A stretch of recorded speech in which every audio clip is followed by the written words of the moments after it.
Shalom, estudiosos de la Torá, y bienvenidos una vez más a su programa de Un Rudo Despertar Radio, un programa especial para miembros del Club de Patrocinadores. Con ustedes su servidor Harold Calvo, me acompaña nuestro hermano Miguel y nuestro hermano Etzvi Ben Daniel. Día de hoy, hermanos, vamos a continuar con lo que es el comentario, la reflexión del estudio de la Parashá. Y cada vez, hermanos, nos estamos acercando ya al final del completar el ciclo de la lectura de la Parashá. Así que estoy con sentimientos encontrados, hermanos, ya que pues he disfrutado bastante este espacio y bueno, cuánto aprendemos y tomamos notas y esperamos también sean de bendición para ustedes estos programas. El día de hoy, hermanos, estamos con la Parashá número 53, que lleva por título Hasinu. Hasinu. Ahora tal vez el hermano Etzvi nos elabora un poquito más con respecto a la traducción de este término. Tengo por acá que esta parasha inicia en Deuteronomio 32:1 y termina en Deuteronomio 32:52. Y bueno, vamos a estar conversando un poquito de qué ocurre en esta parasha. Es una parasha relativamente breve, pero tenemos gran contenido, ya que nos estamos encontrando aquí con un cántico bastante famoso, sí, conocido como el Cántico de Moisés, y encontramos también diferentes sentimientos aquí de Moisés para con el pueblo de Israel. Son casi ya las últimas palabras del siervo Moisés para el pueblo de Israel, y encontramos todo tipo de cosas, desde reclamos hasta palabras proféticas, recordatorios muy importantes para los hijos de Israel, y bueno, eventualmente, ya al cierre de la parashá, vamos a ver también cómo Moisés, llegando a sus últimos días, se le da como una oportunidad para contemplar, mirar la tierra de Canaán ya de lejos. Y vamos a ver el por qué Moisés, limitado, no puede entrar a la tierra, ¿verdad? Vamos a estar comentando todas estas cosas. Bienvenido, hermano Miguel. Shalom, shalom. Bienvenido, hermano Etzvi. Qué gusto compartir con ustedes ya estos últimos espacios, hermanos. Shalom, queridos hermanos, y a todos que nos están escuchando, un abrazo grande. El nombre de esta parashá es Ha'azinu, ¿okay? Ha'azinu, que significa escuchad. ¿Okay? La primera palabra de la parashá, escuchad, es lo que le dice, bueno, no lo que le dice Moisés a la gente, sino lo que le dice Moisés a los cielos y la tierra. ¿Okay? Y obviamente una aclaración, Moisés está entonando, porque había terminado la parashá pasada. Esta parashá comienza diciendo justamente el comienzo de este cántico, pero la parashá pasada, si se acuerdan, nos dice hasta que Moisés congregó a todos y entonó las palabras de este cántico, que decía al final del capítulo anterior. Entonces, Moisés había terminado de escribir toda la Torá, la pusieron en el arca del pacto, dijo, ¿qué más puedo hacer para que este pueblo recuerde estas instrucciones tan importantes? Y dijo, bueno, voy a componer un cántico. ¿Okay? Ahí es la última cosa de despedida, ya habiendo estado 40 años con este pueblo insoportable, se despide ahí con la última canción, tal como banda de rock en un estadio. Es momentos muy culminantes en esta historia, y frente al Jordán, estaban ahí en las planicies de Moab. Y demás está decir que este cántico no necesariamente es algo que se canta con música, porque a veces yo pensaba, me gustaría haber tenido la música, así como sabemos los salmos sí tenían música, había muchos instrumentos, muchas canciones en el Israel antiguo, pero en este caso, este cántico no necesariamente era algo que debía ser cantado, ¿sí? Pero más bien puede ser una poesía, que en hebreo shirah, y decía, además está decir que va a sonar mucho mejor en hebreo, porque o sea, es una gran responsabilidad para el traductor de una versión. Ahora, no solo tener que traducir palabras, pero también hacer que queden en forma de poesía, ¿sí? O sea, ya es demasiado para nuestro querido Reina o cualquier otro traductor. Entonces hicieron lo mejor que pudieron en cuanto a traducir las palabras, pero no necesariamente va a verse tan bonito, ¿sí? Como va a estar en hebreo, que va a tener ciertos juegos de palabras, etcétera. Entonces, bueno, eso no que les voy a dar mucha revelación en esto, pues más bien hay que aprender el hebreo y, y bueno, nos podemos empezar a meter en el cántico en sí. Antes de pasarle la palabra a Miguel, un par de cositas que quería resaltar aquí. Escuchad cielos y hablaré y oiga la tierra. ¿Okay? Él está hablando a todo Israel este cántico, pero está llamando a los cielos y la tierra. Esta no es la primera vez que Moisés llama a los cielos y la tierra como testigos, ¿sí? Porque acá, aunque no se está diciendo, los está llamando como testigos. Tenemos un caso en Deuteronomio 4:26, otro en el capítulo 30, en el 31 y ahora en el 32. ¿Okay? Lo mismo aparece para el que quiera hacer el estudio, el Salmo 50, ¿okay? También está hablando del cielo y la tierra, y cómo se les da este tipo de personalidad o por personificación a los cielos y la tierra. Otro punto interesante, acá también tenemos un elemento en que Moisés llama al Creador su roca, ¿okay? Él es la roca cuya obra es perfecta. Tenemos varios casos en las escrituras también en donde el Creador es llamado o comparado con una roca, incluyendo Isaías 17, Isaías 26, Habacuc 1. Hay varios salmos también, tenemos el 19, 23, 28, 95. ¿Okay? También una roca es comparada con una fortaleza, una torre alta.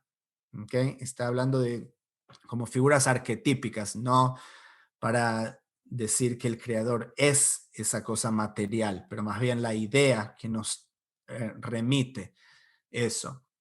Y otro punto importante, antes de pasarle la palabra a Miguel, que a mí me llama la atención también, se refiere a Jehová como el Padre de Israel, ¿okay? Porque eso también es algo, siempre que lo veo, lo resalto, porque sabemos dentro del cristianismo hay como esa separación.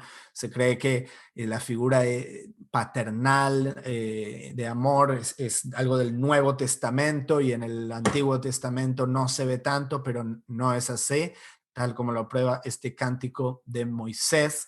También compara la relación se compara la relación entre Dios e Israel como padre e hijo en Deuteronomio 1, 8, ahora estamos en 32, 5, y también en Éxodo, Isaías 1 y Oseas 11, ¿okay? Para el que quiera hacer el estudio ahí. Bueno, bienvenido Miguel, le paso la palabra. Gracias, un saludo para todos y sí, indudablemente esta porción es muy profunda y que merece mucha reflexión, a diferencia de todo lo otro que hemos venido en que algunas veces son narraciones históricas y uno puede, digamos, soltar la imaginación a completar ciertos vacíos que pudiera haber. Esto es más de tipo filosófico, lo miro yo. Es decir, de ponerse uno a orar y pensar y tratar de descubrir aspectos del carácter de nuestro Creador, de Jehová, a través de esto.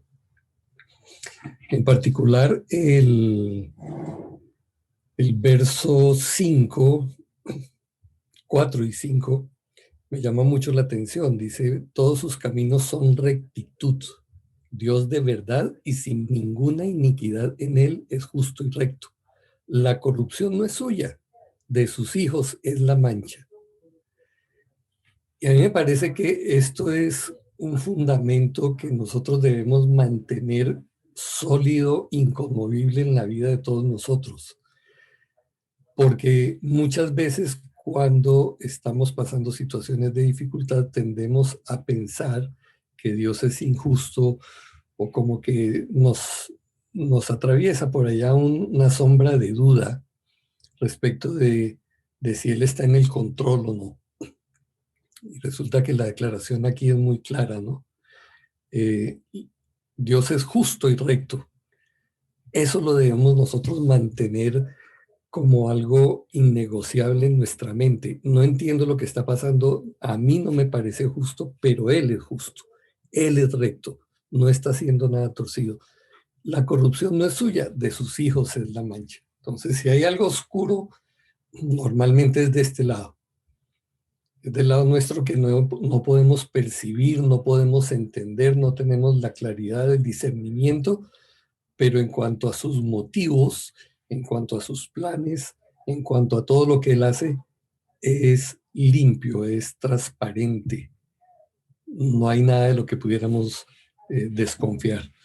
Entonces, obvio, a partir de esa declaración que hace Moshe, vienen los otros contrastes como nos llama, ¿no? A Israel. Así pagáis a Jehová, pueblo loco e ignorante. O sea, que nos pasa muchas veces, ¿no? Nos volvemos así, igual que aquellos, locos e ignorantes. Olvidamos los tiempos antiguos, olvidamos las bendiciones que Jehová nos ha dado en el pasado. O sea, yo veo que paso tras paso, verso tras verso, quiero decir, muchas de estas declaraciones son aplicables directamente a nuestra vida. Consideremos los años pasados, preguntemos al padre, preguntemos a la madre, a los ancianos. Y seguramente vamos a encontrar cosas que van a hacer más sólida nuestra relación con Jehová. Dos cositas ahí rescato rápidamente. Ese segundo pasaje dice, goteará como la lluvia mi enseñanza.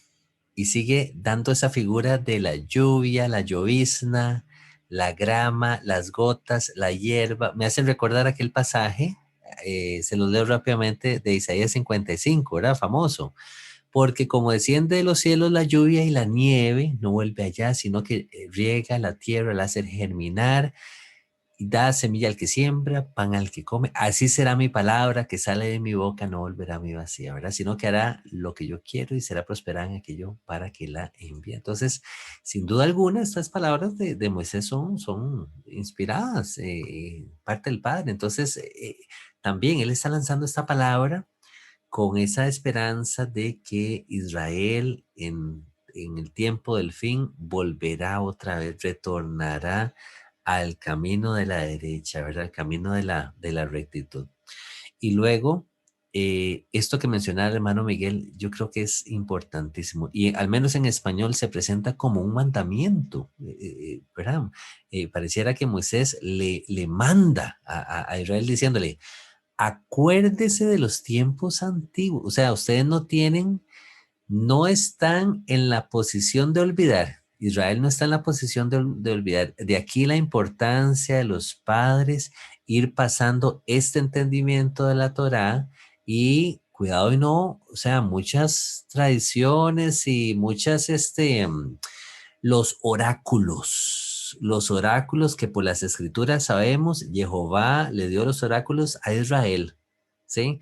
No son las naciones, es Israel que mantiene ese entendimiento, ese conocimiento de los oráculos, de su palabra, y de ahí que Israel no puede olvidar qué fue lo que hizo Jehová con el pueblo de Israel, cómo lo sacó de tierra de Egipto, etcétera. Y también de la historia de la humanidad, de la creación del mundo, de todo esto. Dice, considera los años de mucha generación. Pregúntale a tus padres, volvámonos a las generaciones antiguas, a los ancianos, porque ellos nos van a decir. Entonces, a veces yo siento que caemos en el error de satanizar, ¿verdad? Es que también los judíos, las tradiciones y aquí y allá y todo, pero hay mucha sabiduría que ¿cuánta sabiduría no podemos rescatar de parte del pueblo de Israel que se ha conservado de una manera oral a través de generaciones dentro del mismo pueblo judío? Entonces, yo creo que es importante tener eso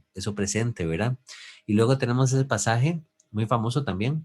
El Altísimo hizo heredar a las naciones, hizo dividir a los hijos de los hombres, estableció los límites de los pueblos según el número de los hijos de Israel. Entonces, yo me transporté por allá a Génesis 6, si no me equivoco, las 70 naciones, 70 descendientes de Noé, en Génesis 6, creo que es, 70 los que entraron a la tierra de Egipto con Jacob. Entonces hay como una relación entre la descendencia de Jacob y lo que se creían eran las 70 naciones en aquel entonces representadas, ¿verdad? Eh, Hermanos, les paso la palabra para que vayamos avanzando, pues si no, me Y voy a digo, lo perder. interesante en eso que dices es que en ese entonces tampoco estaban los hijos de Israel en tiempos de Noé. ¿Por quiénes son los hijos de Israel? Son los hijos de Jacob, hijo de Isaac, hijo de Abraham, varias generaciones después de Noé. Pero, eh, pero no importa, aplica también, porque justamente Israel es una terminología que viene desde antes de Israel. ¿Sí? Ya existía un linaje y existía aquellos que estaban en pacto con el Creador. Entonces se puede referir también a eso. Acordarse, no, antes de decir esto, Moisés había dicho al final del capítulo anterior, en la parashá anterior, que entonaba las palabras de este canto porque sabía que Israel se iba a apartar del camino, que iban a ser rebeldes, ¿sí? Entonces, eso aparentemente va a ser la historia, va a ser la temática, que va a haber un pueblo rebelde. Eso sí se aplica al futuro o al tiempo inmediato después de que Israel entró a la tierra o por siglos por venir y que nos incluye a nosotros incluso, es algo que se puede discutir, ¿okay? Porque si todavía existe ese afán de apartarse del camino, entonces puede que este cántico de Moisés se aplique también a nosotros, ¿sí? En cuyo caso sería muy relevante para nosotros poder entenderlo bueno, más bien poder tenerlo en la memoria, ¿sí? Para ver cuál es ese patrón, ¿sí? Que le va a suceder a los hijos de Israel. Y un consejo que nos dice es de acordarse de los tiempos antiguos, considerar los tiempos pasados, preguntarle a nuestros ancianos, que algo que se ha perdido mucho, ¿sí? Y, o sea, lamentablemente ya el declive de la sociedad viene de tiempo, que ahora también hay muchos ancianos que, bueno, ellos mismos no se cuidaron a sí mismos, ¿sí? Para estar en esa posición jerárquica en la sociedad, ¿sí? O sea, esas personas no solo que no se les da un papel prominente en la sociedad, sino que también ellos mismos no se consideran a sí mismos, ¿sí? ¿Se entiende? Estar en esa posición. Salvo aquellos que están en el gobierno de Estados Unidos, ¿sí? Eso es otro tema, pues también tienen como 80 años todos, pero bueno, no me quiero ir por la tangente. Un punto importante también dice que el Creador halló a su pueblo en tierra de desierto, ¿sí? Me resalté eso, en tierra de desierto, ¿sí? Que también se puede entender de manera arquetípica, dónde estábamos nosotros cuando tuvimos ese encuentro con el Creador, ¿okay? Porque el desierto, sabemos, es la tierra por la cual debemos pasar, y son todas esas pruebas, ¿sí? Por las que vamos en la vida hasta llegar a esa tierra prometida. Y está la promesa de que el Creador iba a cuidar a Israel, ¿sí? Como la niña de su ojo. Y en última instancia, Israel va a disfrutar de abundancia, ¿sí? De todas las bendiciones del Todopoderoso, pero en esa misma bendición, en la abundancia de esos frutos que vamos a recibir, es que Israel se va a olvidar del Dios que lo creó. ¿Sí? Interesante cómo funciona. Estaba hablando el otro día con mi hija acerca de eso. Pues o sea, no somos, digamos, yo creo que estamos económicamente mucho mejor que, yo creo, el 98% de la tierra, viviendo acá en Estados Unidos, probablemente, me imagino, pero digamos, estamos en la clase media, incluso, bueno, sí, yo diría media, pero, o sea, no es algo que podemos ir a comer afuera cada día, o sea, no cambié el auto en 5 o 6 años, o sea, no es que tenemos de más, ¿sí?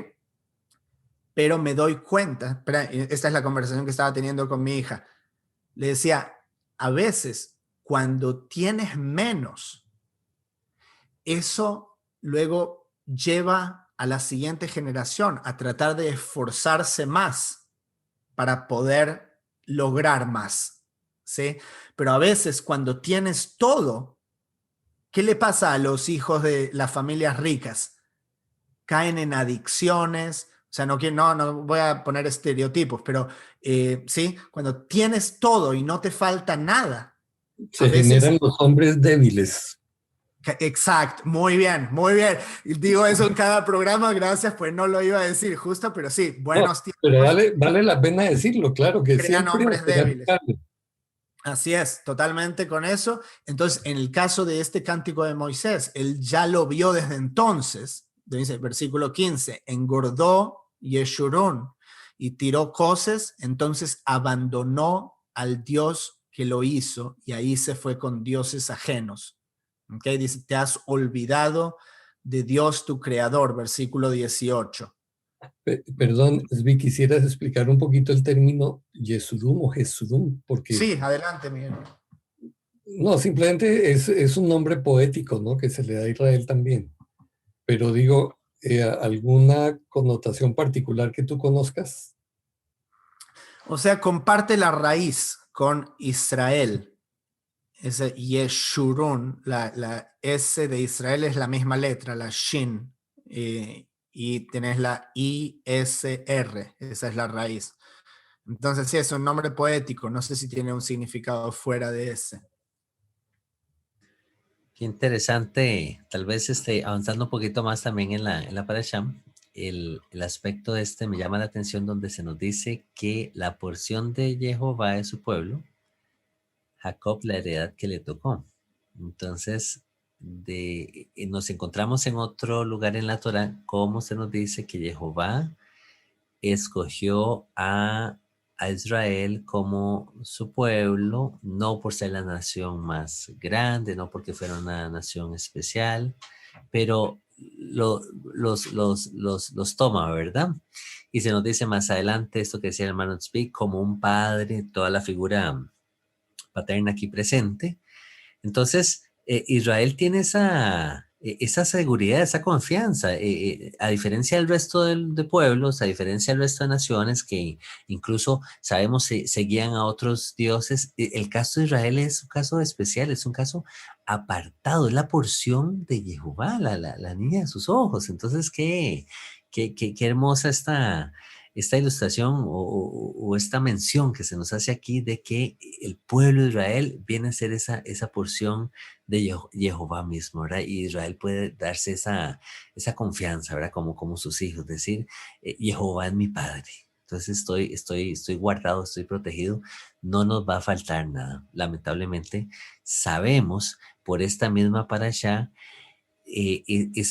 una nota triste, ¿sí? Incluso es como una mancha dentro del currículum de Israel, donde se nos dice que Israel ya empieza a mezclarse o se mezcló con dioses ajenos, provocaron a Jehová ira con abominaciones, sacrificamos a los demonios y no a Jehová. uno dice, Dios mío, pero a dioses que no habían conocido sus padres, ¿sí? Obviamente. A nuevos dioses venidos de cerca que no habían temido vuestros padres, se nos dice ahí nuevamente, ¿verdad?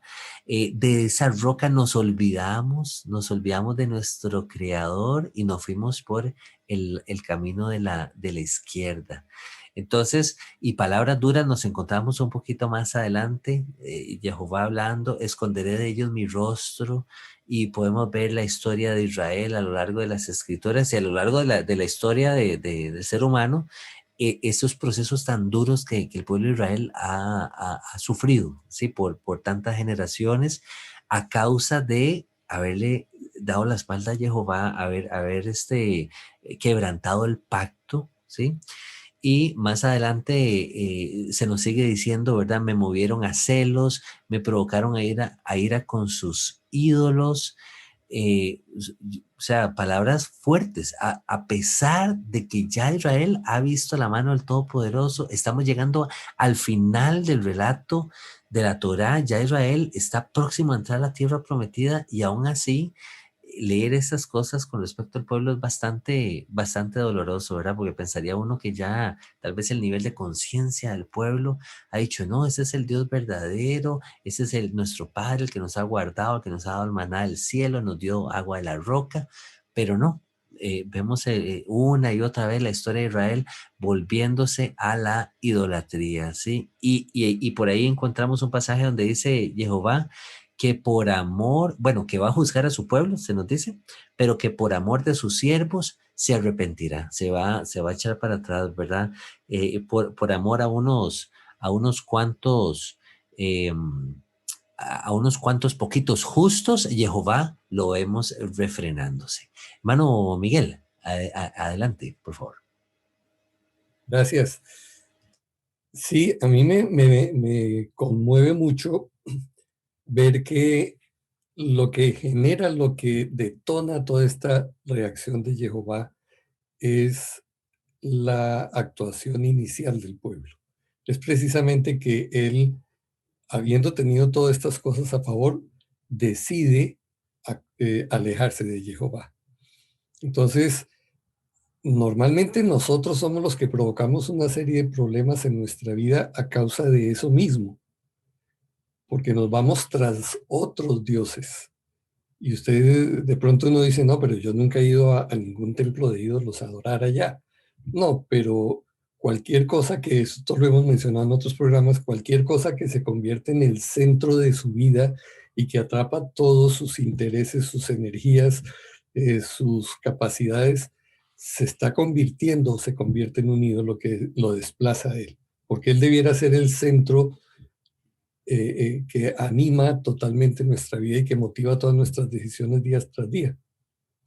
Entonces yo veo que cuando el Padre permite que seamos entregados en aquellas situaciones en las manos de otros y tengamos que sufrir y padecer, aún eso tiene un límite, porque dice, no dejaré que los destruyan totalmente, no sea que aquellos enemigos se jacten diciendo, uff, nosotros somos más fuertes que el Dios de Jacob, o fuimos capaces de acabar con ellos. Dice, no, Él tendrá un límite para todo eso. Y Él espera que en algún momento nosotros nos volvamos sabios, comprendamos y entendamos para retornar a Él. Entonces yo creo, como les dije al comienzo, que el Salmo, la porción la podemos leer con un trasfondo de aplicación a nosotros si en lugar de Israel ponemos nuestro nombre personal ahí. Y seguramente encontraremos una dimensión de aplicación bien interesante para nuestra vida. Excelente aporte, Miguel. Y sí, como bien dice, él luego se arrepiente del mal, no quiere eliminar a Israel, que es lo que dice por medio del profeta Ezequiel. Él no quiere la muerte del malvado, ¿sí? Él quiere más bien que el malvado se arrepienta y que se vuelva a sus caminos, ¿sí? Entonces, pero en última instancia, lo que sí hay que tener en cuenta es que el Creador juzgará a su pueblo, dice ahí en versículo 36. ¿okay? Él juzgará a su pueblo. Eso es una parte importante para entender en lo que es la teología de Israel. Y dice, yo soy, ¿sí? Que en hebreo es algo distinto a eso, es otro tema, y no hay dioses conmigo. Yo hago morir y hago vivir. ¿Okay? El creador es el autor del bien y del mal. ¿Okay? Eso es algo también importante para entender en la teología de Israel. Que no es todo a Satán. A Satán es un ser creado también. ¿Sí?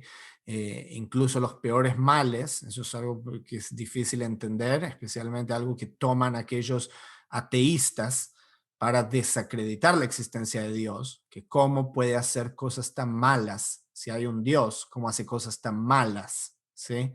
Porque nosotros lo entendemos desde una perspectiva limitada, que es desde mi yo, mi propia persona y mi contexto temporal de ahora mismo. ¿Por qué me pasa a mí eso? ¿Sí? O vemos por qué le pasó a mi gente esto. Entonces, bueno, hay que seguir viendo, preguntando por los días antiguos, ¿qué pasó? ¿Por qué pasó eso? ¿Qué hicimos nosotros? ¿Cuál es nuestra responsabilidad? Y bueno, Moisés trata de inculcar estos valores hasta el final, ya está en sus últimos días, presumiblemente.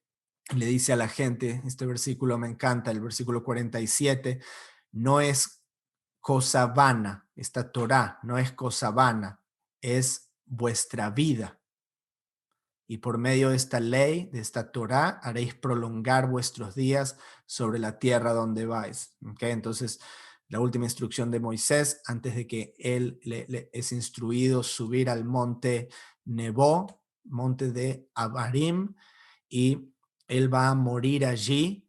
No se sabe exactamente si murió en ese momento. Puede ser que haya vivido ahí un tiempo más, separado de toda civilización. Nadie sabe cuándo murió, dónde está su tumba hasta el día de hoy. Y lamentablemente, o sea, le es dado este veredicto de que no va a poder ingresar en la tierra porque él transgredió en ese momento. Conocemos la historia por qué Moisés no pudo entrar a la tierra, lo cual me da la pauta de que tiene un significado más profundo.